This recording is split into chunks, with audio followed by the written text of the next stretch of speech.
Well, greetings, YouTubians. It's another cold and frozen day here in the Great White North of New Jersey. It's been absolutely freezing for the last month or so, like in the teens and below. It's quite depressing, but that's why I'm keeping busy and out of trouble. And today is a pretty different kind of video. I'm actually going to go talk to a good friend of mine, Tommy Foglia, who owns Tradewinds Tattoo here in Toms River, New Jersey. I've known Tommy for over 30 years, I guess. He was one of the first guys to be on the crew when we first opened Tradewinds Tattoo in 92 or 93. He and I have had a long history, a very good history together for years. He had a lot to do with making that shop the success that it is. We've gone through some ups and downs like all of us do in life, but at the end of the day, we're still very good close friends. So I'm looking forward to spending some time getting his opinion on tattooing, the state of tattooing today, and just get a good look at the shop. He's got a couple of guys working in the shop too that have worked in our shops too, up north, and this is all part of the Tattooville family. So I'm very glad to share it with everybody and get a little glimpse of the inner workings of how tattoo shops work and how we do things and just, you know, what's going through everybody's head. So stay tuned. It's going to be a fun day. Well, as my usual reputation, I'm running a little bit late, but punctuality has never been my strong suit.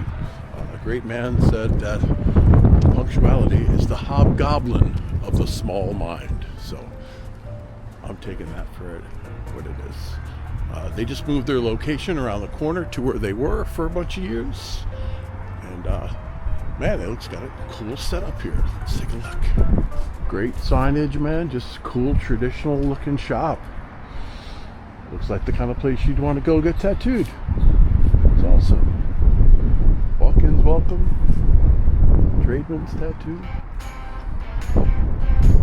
Pretty darn cool.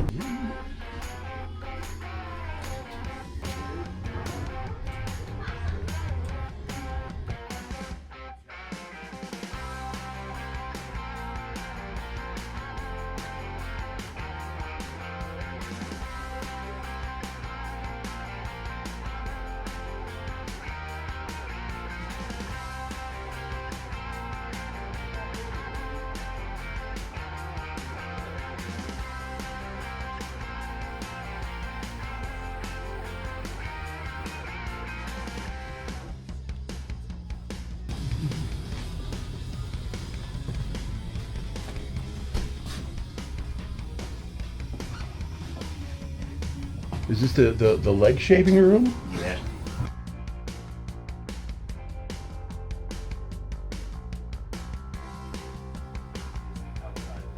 You're not missing it.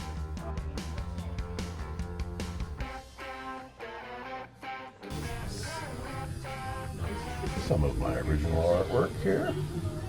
Hey, Tom, you've been tattooing for how long now? 30 years. 30. 30, Right. yes. Not 90. I started in 93, Right. apprenticing and then Right. tattooing. Yep. Well, you worked over with Ernie. I That was worked the with first Ernie. shop? Okay. Mr. Ernie Carafa. Yep. And then I kind of did 6 months with him. It's just a big old cover up, huh? Big armband cover up. Yeah, yeah. What I wouldn't give to be able to do an armband a day. Yep. Yep. I remember you being like really a kid. Yeah. Right, and I had opened the original Tradewinds, Yes. right, not far from here. So I kind of took a year off. Then I went back. Right. And did another 6-9 months with Ernie. Right. And then I came to you. And how did you end up at my door? Like who hipped you to that? That was Cue Ball. It was Q. It was. Who got the connection with Dave, I guess, Dave Shoemaker. Yes. Right. And I don't remember why, but for whatever reason, you know, I was friends with everybody. And, Yeah. and Swagger and Tom Yak were working for Gene. Was Tom on the scene then? Was he tattooing? He was. And he was. So Ernie's shop was here, Right. and their shop was here. Right. Right. So I was friends with those guys, and I had stopped in their shop to just hang for the day. Yeah. Yep. And we were all going to Stone Pony after. Well, I wasn't going anywhere. I was going home, but they're like, we're going to Stone Pony. You were going to be out past your bedtime. Yeah, I was. So I called my mom. She said I could stay out late. But so they're like, we're going to Stone Pony to see whoever. Yeah. Why don't you come with us? And I was like, I've been hanging out here all day. I don't want to be a pain in the ass. And they're like, just come to the stupid show. Yeah. So we all went to the Stone Pony, and I ran into Cue Ball there.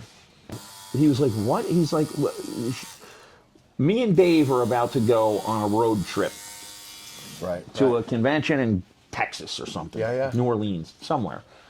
And we're going to be gone for a month because on the way back, we're stopping at a Marine base and tattooing. That's how it went down back then. Yeah. So to fund their trip, they went to the convention. They were road tripping, you know? And they're like, he's like, we're going to be gone for 2 months. Right. Shu needs somebody to work at Tradewinds. Wow. Go talk to him. I'll call him. Put it. We're leaving tomorrow. He was like, we're literally leaving tomorrow. So I was like, damn, okay. So I literally, if this was a Saturday night, Monday I showed up at the shop. So you forced your way into my shop. And then you and I just sat there talking. Yeah. For like a day. Yeah, I remember. And I brought my little portfolio. And I was like, I have everything except the power unit because Ernie made us run off of batteries. Yeah, I remember. Yeah. And it's literally 30 years to the month that happened right now as we're speaking. Wow. And that's why I don't have any great recollection of it. There was a blizzard the day in between. Right. So the day I'm supposed to go there, you're like, I'll hang out with you. Yeah. And tattoo comes in, you do it. Let's try it out. So a blizzard happened. So then the next day, I go to Tradewinds like you told me to. I forgot what we had even talked about, right? Yeah. Couldn't get in or something, yeah. And so I'm sitting there, and I'm like, it's a blizzard, you know? We're digging out from the blizzard. And as I'm sitting in my car in the parking lot, my car starts getting pelted with snowballs. Really? And it's you. I was being thrown snow. Oh, that's cool. You're chucking snowballs at me. Wow. So I'm like, oh shit, he is here. So I go in. You're like, all right, cool. Here's a power unit, which I have sitting in the back room right now. I can't hang out with you today. I gotta go up to Linden. Here's the key. Wow. Here's the code to the alarm. Here's my phone number, whatever. Right. And you're on your own, kid. And just do me a favor. Don't fuck me. So I spent my first month in Stealing Tradewinds, from me, obviously. robbing you blind. I spent a month in Tradewinds by myself, like every day. Yeah. Like you kind of came up through that, like what year graduating class of high school that produced so many tattooers? Early 90s, very early 90s, yeah. But like, you, Kevin LeBlanc, Kevin Craig, Yep. Cue Ball, Dave Shoemaker, Atlantic Tattoo, Mitch. Yeah. Was Des Moon part of that? Or Des was a little after. Right. We were just a little in front. Yeah. Not much. Not much, yeah. Maybe a year or three, but not much. But yeah. And all those cats are still around, still tattooing. Everybody's still doing it. Right. It's a trip, man. When we opened Tradewinds in 91 or 92? Yeah. Was there 4 tattoo shops in there? I think there was 4. And I remember Ernie calling me and yelling at me for stepping on him. I was like, Ernie, I'm 15 miles. Yeah, miles and miles away. And it just was. Shoo, I can't believe you did this. Yeah, that's what he said. He's like, yeah, what are you coming up down here for? There's not enough money up there for you in Ferguson and in Linden. And as soon as he got done yelling at me, he's like, but if you want some supplies, come over. We'll give you a little backdoor deal. It was such a small. It was small. Little world. And I remember talking to Ernie when I went to work for you and being like, thank you so much for everything you did, and I hope you're not mad that I'm working somewhere else. And he was like, you're a big boy, Tommy. Yeah. I wasn't. I was 21, I think. But I think, man, that's kind of what I want to do here as far as like video and all that stuff, man. Sure. Is that, we have a lineage, man. We really do. It's so crazy.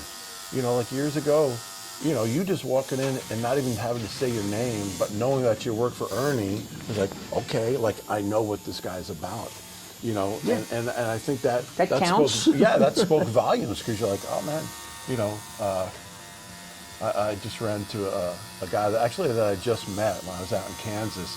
And like I normally do, I walk into my buddy's shop and this kid's tattooing some other guy. And of course, I think I know him. So I just start railing, just going off on him, you know, just call him a big ugly jerk, Scavin, and everybody's kind of looking at me like, hey man, like, what are you doing? You know, and I'm totally thinking that I know this guy. And he's like, oh man, you know, so you know Matt, huh? I was like, oh no, man, no, I don't know this guy. No, sorry, I thought it was somebody else. I thought you were someone else. But I just was, you know, but then my point being is that I was like, I kind of apologized. He's like, oh man, this tattoo shop. But then he kind of told me who he worked with, and I was like, man, if you work with those guys, you know, you're good. You got thick skin, man. Yeah, you know? you're good. It was just great. But just even that, just in the moment of saying who he knew and who he was around, it just like, okay, It can't. yeah, I know exactly this guy. That lineage matters. Yeah. Like big, fat, ugly, untalented Joe in the background. Right. And those are the good things about it. Yeah. You know, I pushed him out of the nest. He worked for you for a few years, and you were like, please take him back. But, they call him Joe Numbers because he's good at math, I guess. Right? Yeah, Is that the reason? His numerous flaws. Yes. We all lived through the lean years. It Yeah. was dead in the winter. Yeah. In January? Yeah. In Well, '95? Yeah. You're not doing What- tattoos. Mike Malone, Oh, yes. they worked with Ernie back Yep. in the day, and they called this area Tattoo Siberia. Yep. They did. Malone actually said that to my stupid face when I Yeah. met him. He's like, Yep. you work in Tattoo Siberia. I was like, yeah. But with all these guys opening, you know, I think, you know, remember like when the West Coast Chopper thing was going on? Yeah. And, you know, everybody's like, wow, Jesse James is building bikes for $100,000. I can do that. So every nitwit in the world had a Maltese Cross, you know, Joe Fataniat's Chopper Company. Absolutely. You know, and I think the same thing happened with tattooing. It did. Is that allure, you know, was great, and it's real, but it takes so much more to Well, do this and- over time. and I spent hours hanging around tattoo shops. Yeah. When I was 16, you know? Yeah, and dude, they weren't the brightly lit, welcoming places. They were not are welcoming now, at right? all. Yeah. But I didn't care, and I got the gift of gab, I guess. So I hadn't really noticed. yeah. So I would be able to, and I looked so young that Yeah. they felt like they were being mean to a kid. Yeah. You know, if they were like, get out of here. The shop I spent the most time in was Tony the Pirate's shop in Keensburg. Keensburg. Yep. Not knowing who the hell Tony the Pirate was. Because he was just one of 4 dudes Yeah. in the area that were even It was just a tattooing. spot. He didn't care if you hung out there and if you were 12. You know, he didn't Yep. give a shit. And I got to see magic going on. It was a magic trick to me. Like, how are you doing that? Yeah. How is that? And it's just there forever, you know?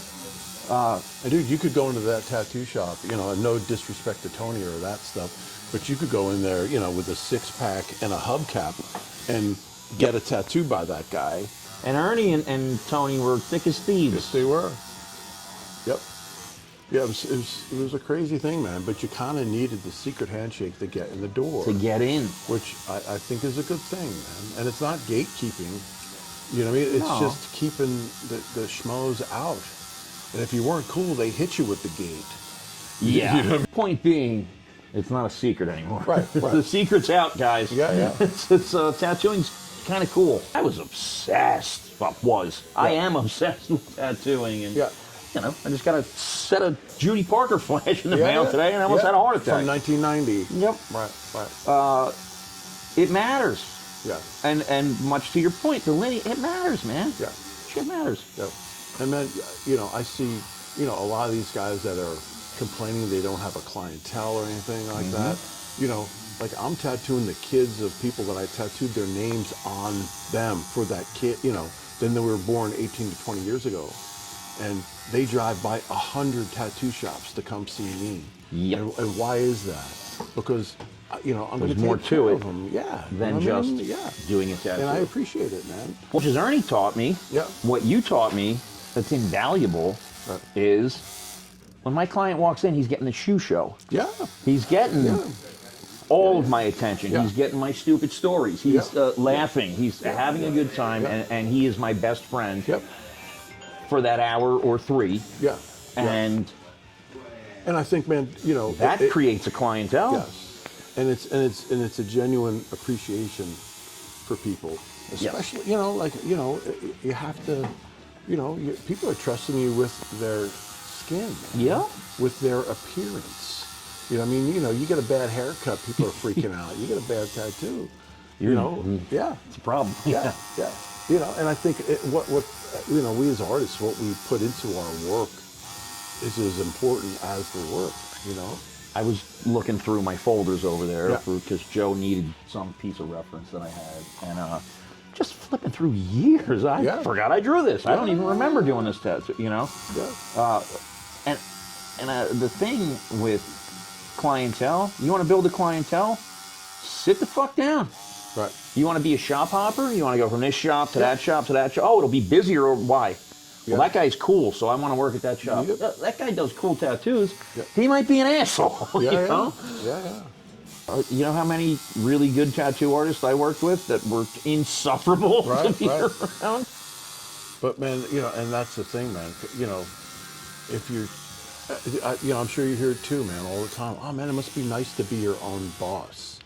And I say, man, you know what, man, you're my boss. Because that's the bottom line. 1,000%. I have to make that person happy. And if I can't do that, I fail. And especially, man, I still got 3 kids, but I had 3 little kids to feed and all that stuff like that. Yeah. And then I came to work for you, and you had a wife and kids and a normal life. Yeah. You might have been on the PTA at the time, and I went, oh, wait a second. Yeah. It doesn't have to be all backroom handshakes, shady characters, tattooing people for a couple of fucking boa constrictors. Yeah. Which was the truth. Yeah, that's funny you say that, right? That was my day to day. If you want a clientele, sit your ass down. Stay in one spot. Do tattoos, and in a couple of 3 or 4 years, your people are going to know where to find you. You're going to build on that. You got to sit down in a shop that has some type of, because people do come here just to get tattooed at Tradewinds. Not for any specific artist. Right. And, but they know that they're guaranteed to get something cool. It's like a farm, man. Like if you set down a good foundation and give people the right tools to flourish. Sure. You know what I mean? Like that's the key. I've always told anybody, man, I'll insure your future if you insure mine. Yep. That's all. You know what I mean? And it's a simple equation, man. In any business. You know what I mean? It's back to original Tradewinds days. Yeah. So we all kind of knew everybody in New Jersey. So I knew Ink Spot 2. I knew who had worked there. And Timothy was one of my most favorite artists. Tim Hoyer. Yes, Tim Hoyer. And so I come work for you. I'm alone for a month. And then everybody comes back from their sabbatical or whatever, their road trip. And you walk in one day and you go, oh, Timpy's going to do a guest spot here all next week. Right. And I'm like, what do you mean he's going to be doing a guest spot here? And you're like, he moved to Richmond, Virginia, out of San Francisco, and he was going to come up and tattoo some of his people up here. And so within a month of working for you, not only do I see that, tattooing is can be done by halfway normal people. And not just, very fringe of society. Yep. But now my favoriteest tattoo artist in the world is so I came to work the next day, and he's working at my station, and is like, do you mind that I use your station? And I'm like, no. You and I are going to get to know each other really well right now. I'm going to ask every annoying question in the world. It was such a small world that doesn't seem unfathomable that happened. Yeah. Given that he worked for you. Yeah. But to me at that time, I was like, Yeah. How do you know him? Yeah. Like he worked for me. Like yeah. And then there he was. Yeah. With this big phone book of a portfolio with every cool tattoo in the world in it. Yep. And just couldn't have been nicer and more helpful. I'm sure you find that too, man. The people that we idolize, true talent, man, wants to help other people. Absolutely. And they give it away freely. The guys that are just kind of protecting what they perceive as something important are the guys that are closed lips. But absolutely. And I think it has a lot to do with how you approach people too. Sure. And then on top of that, so I have Timothy Hoyer there, who I'm pestering. The whole time he's there. And then a couple months later, there's Jack Rudy. Yep. There's Jack yelling at me immediately before I even tell him my name. Yeah. And then how many conventions did the three of us? Tons of them, man. Yep. Yeah, it's great, man. It's just aggravating the shit out of him on our way to Richmond, talking like Foghorn Leghorn. Yeah, it's true, man. Dude, that show Eric and I and Jack did, the last show we did was in Norfolk. Oh. And to Eric's credit, he was like, man, I've never done a show with you and Jack, just working. Like, let's do it. I was like, I will. He was like, oh, we got to do it. And it just worked out. And thank God he put that together. Right? He got to spend time with them. Yeah. There's that picture of Eric tattooing you. Yeah. In Tradewinds, sitting on my lap. On your lap. Yes, as a kid, yeah. That was you had sold me Tradewinds. Yep. And that was our yay, I bought the place party. Yep. So awesome. Yeah. I don't know that there's a lot of that. I've gotten back on the convention scene. Yeah. And there's there's 10 a weekend. Yeah. So trying to pick the cool ones or the good ones, it's a crapshoot. Yeah. But I don't think those moments that's what I miss. But I think because it takes effort. Yep. I think you have to come out of your comfort zone because we're all weirdos, man, in our own little world. But when we did those conventions, we would set up and get to know people on one side and the other side, and then the three booths in front of you. Absolutely. And by the end of the weekend, it was all home week, man. And you do a couple of shows a year, and now you know everybody. When there was only 50 booths, now at 1,000 booths. And it was so much fun going, I know I'm going to see these Suzanne guys. Fauser, at Richmond. Yep. And if you missed it, it was, where the hell were you? Yep. Same thing with, that's how I met Michelle and Brad Fink. Right. Was from the Roseland Convention. That's a picture of Brad right there on the wall, right? Yes, there he is. That's There's awesome. Mr. Brad Fink. When I was working with Brad, he's like, why did I learn how to draw? Right. Why the hell did I learn how to draw? Yep. And then we were laughing about how using reference we thought was stealing. Cheating. I remember, man. Yep. I would sit there and rack my brain. How do they just know how to draw this stuff? And then once you do a little research, you're like, I see. Look at anything from Japanese wood cutout, wood block. I think Elio Espana said that originality is guarding your source. Mm-hmm. Just don't let anybody know where you're getting it from. Yeah, if you want something weird and trippy, I'm your guy. Yes, let's go. Let's go. And it's fun. Just inspiration. Yeah. It's so important. Big time. Yeah. And that's why, in the back room, I got a giant library.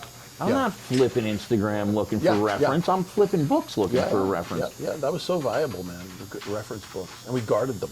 Yeah. And now they're collector's items. Yeah. But I use them every day. Yeah. For whatever reason. Yeah. And, this is a cartoony skull that I'm doing here, but it's not cartoony, Fuck no, it's man. stylized. Yeah. And how did I come up with it? I looked at a real skull. Yeah. I looked at an actual skull in a book of skulls I got in the back room. There you go. Yeah, cool ones. You like it. So, yeah. Well, Tom, I'm going to let you get back to work, man. Thank you so much for letting me Thank you, my friend. With you, man. I love you dearly. Love you. And we'll do this again. Yeah. Just don't ask Joe too many questions. I don't know if I even want to talk to Joe.